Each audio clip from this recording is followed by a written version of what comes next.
Em nome do Pai, do Filho e do Espírito Santo. Amém. Proclamação do Evangelho de Jesus Cristo segundo João.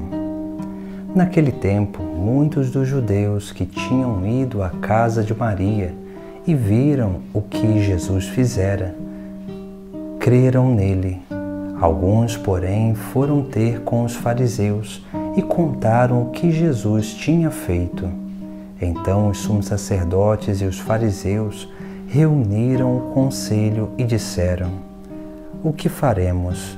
Este homem realiza muitos sinais.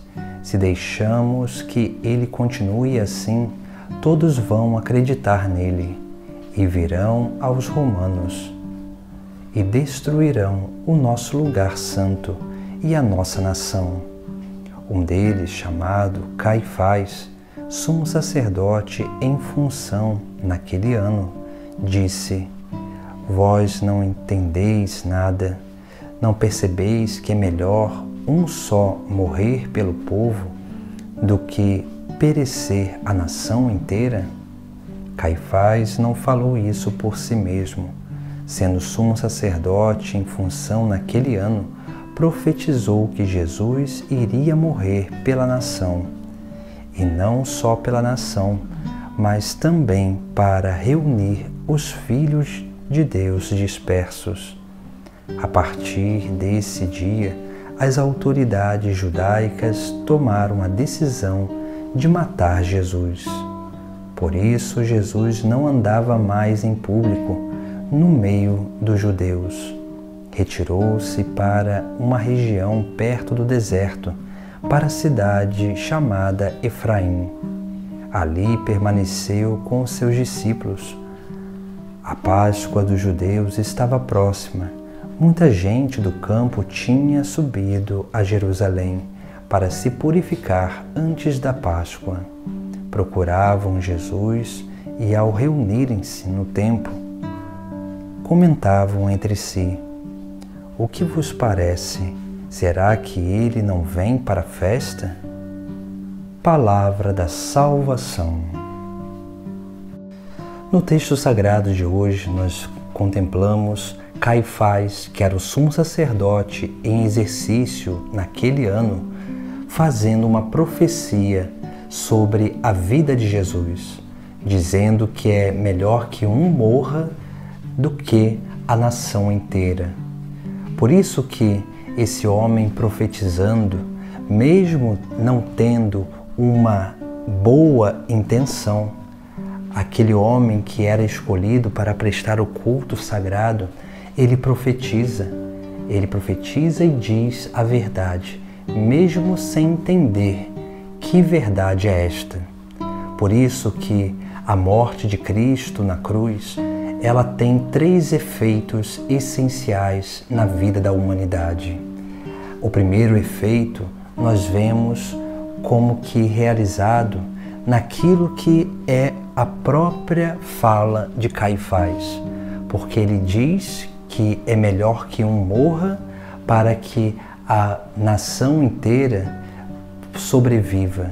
Ou seja, Jesus, a morte de Cristo na cruz, é uma morte que traz vida à humanidade, porque um só assumiu o pecado de todos para redimir a todos, para salvar a todos, para abrir a porta do céu a todos.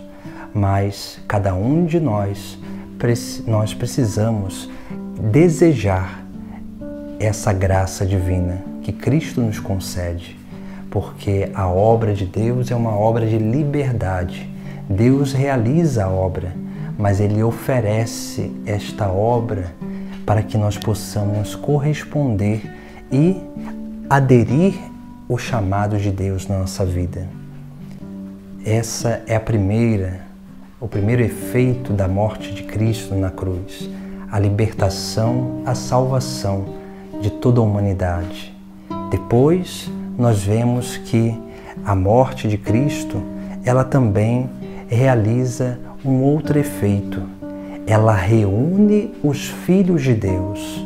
Parece uma grande contradição, mas a morte de Cristo na cruz reúne os filhos de Deus que estão dispersos. Ou seja, essa morte de Cristo, ela é uma graça tão transbordante que o efeito que realiza na vida daquele que contempla sua morte é um efeito diferente. Não é o medo, não é a dor, mas sim o desejo de se entregar àquela mesma cruz de Jesus.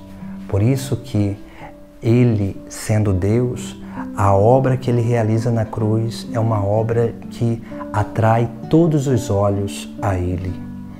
Por isso que ele mesmo diz num outro momento no Evangelho que quando o Filho do Homem fosse levado na cruz, no madeiro, todos os olhos para ele se voltariam. Por isso que a morte de Cristo na cruz reúne os filhos de Deus. O terceiro efeito dessa morte de cruz é a fé que ela transmite para aqueles que contemplam o bendito madeiro da cruz, a bendita árvore da cruz. Por isso que aqueles homens tinham medo de que Jesus Cristo, permanecendo vivo, ele, pelos seus sinais, as pessoas começassem a acreditar nele, como muitos já estavam acreditando, que ele era o Messias, o Filho de Deus que deveria vir a esta terra. Por isso que a cruz de Cristo, ela transborda o dom da fé. Ela faz com que o dom da fé seja infundido na alma daquelas pessoas que a contemplam. Por isso que a obra de salvação que Cristo realiza na cruz é uma obra de uma graça transbordante que realiza esses efeitos na nossa vida, na vida da humanidade, e basta que cada um esteja aberto para tocar esse profundo mistério.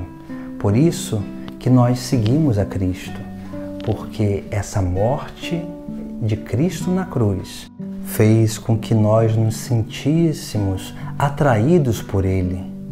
E sendo atraídos por Ele, nós começamos a experimentar a certeza da salvação. E a partir dessa certeza da salvação, nós começamos a ter a verdadeira experiência de fé, que esse abandono total em Jesus Cristo, onde nós renunciamos, tomamos também a cruz e seguimos aquele que é o único caminho de salvação. Por isso que nós não podemos fugir da cruz, porque somente pela cruz nós teremos a verdadeira escada para o céu, para a vida eterna, porque somente através da cruz, somente passando pela cruz, que nós teremos a verdadeira experiência da ressurreição. Em nome do Pai, do Filho e do Espírito Santo. Amém.